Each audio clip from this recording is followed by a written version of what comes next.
वसुंधरा के मंदिर मंदिर जाने पर गहलोत सरकार में मंत्री प्रताप सिंह खाचरियावास ने बीजेपी पर हमला बोला। खाचरियावास ने कहा कि बीजेपी वसुंधरा को शक्तिहीन बना रही है। वसुंधरा मंदिर जाकर देवी से शक्ति मांग रही हैं। प्रताप सिंह खाचरियावास ने दावा किया कि राजस्थान में एक बार फिर कांग्रेस की सरकार बनेगी। कांग्रेस के वरिष्ठ नेता और कैबिनेट मंत्री प्रताप सिंह खाचरियावास इस वक्त हमारे साथ मौजूद हैं। चुनाव कल नतीजे आएंगे, उससे पहले एक लंबी पूजा अर्चना चली है।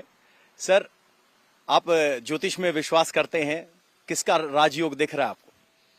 देखिए, मेरे को तो अब जो पिछले 2-3 दिन से जब से एग्जिट पोल आए तब से मुझे लगने लगा, आज मैंने सुना भी धर्म कर्म के हिसाब से, मुझे लग रहा है कि हम लोग सरकार बना लेगी कांग्रेस। और जो कांग्रेस की पूरी पोजीशन है उस हिसाब से हमें लगता है कि हम सरकार बनाएंगे और हमारी पोजीशन बहुत अच्छी रहेगी, मुझे लग रहा है। एग्जिट पोल से आपका नजरिया कैसे बदला? अरे भाई साहब, कैसे नहीं बदलेगा, आप बताइए। हमने काम ओपीएस, जैसे हमने ओपीएस लागू की, ओल्ड पेंशन स्कीम, 7 लाख कर्मचारियों को 12,000 की जगह 50,000 रुपए मिलने लगे। और बड़ी चर्चा ओपीएस की, तो कर्मचारियों का, मुझे कुछ कर्मचारियों ने कहा साहब होड़ लगी हुई है, अरे ओपीएस पे डलवा रहे, ये गड़बड़ कर देगा, ये आरएसएस का, वो बीजेपी वाले। तो बोले नहीं है भाई, हम तो सब डाल रहे हैं ओपीएस को। सब में ये चर्चा थी कि यदि बीजेपी आ गई तो ओपीएस बंद हो जाएगी, old pension scheme. Old pension scheme बंद होगी तो जिनको मान लो 10, 15, 20 हजार लोगों को पैसा मिल गया, उनसे वसूल करेगी बीजेपी वापस, और बाकियों का बंद हो जाएगा।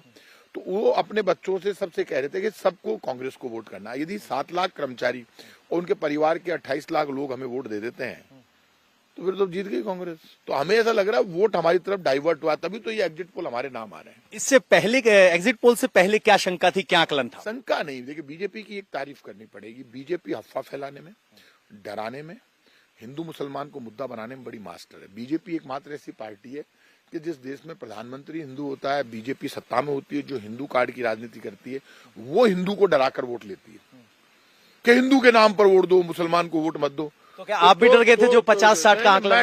डरता वर्ता मैं किसी से नहीं, लेकिन चुनाव से तो होच-पोच होता ही आदमी। जो बीजेपी सिर्फ हिंदू के नाम पर वोट मांगती है, तो बीजेपी के पापियों को ये समझना चाहिए, हिंदू प्रधानमंत्री, मुख्यमंत्री हिंदू, प्रताप सिंह खाचरियावास खुद राजपूत हिंदू, फिर भी हिंदू खतरे में है। तो पापियों, ये बताओ, क्या हिंदू इतना कमजोर और कायर है क्या? हिंदू बड़ी मजबूत कौम है। इस देश में मुगलों में, राजपूतों में बड़े युद्ध हुए, तब भी हिंदू खतरे में नहीं था। सिखों में और मुगलों में भी बहुत युद्ध हुए। जब महाराणा प्रताप युद्ध लड़ रहे थे तो उनकी सेना का सेनापति पीर का पठान एक मुसलमान था, हाकिम का सूरी एक मुसलमान था। इस देश में मुसलमान और हिंदू खतरे में नहीं है, ना हिंदू मुसलमान का कोई झगड़ा है। झगड़ा वोट का है। बीजेपी खतरे में इसलिए हिंदुओं को डराकर और मुसलमान के नाम से डराकर वोट मांगती है।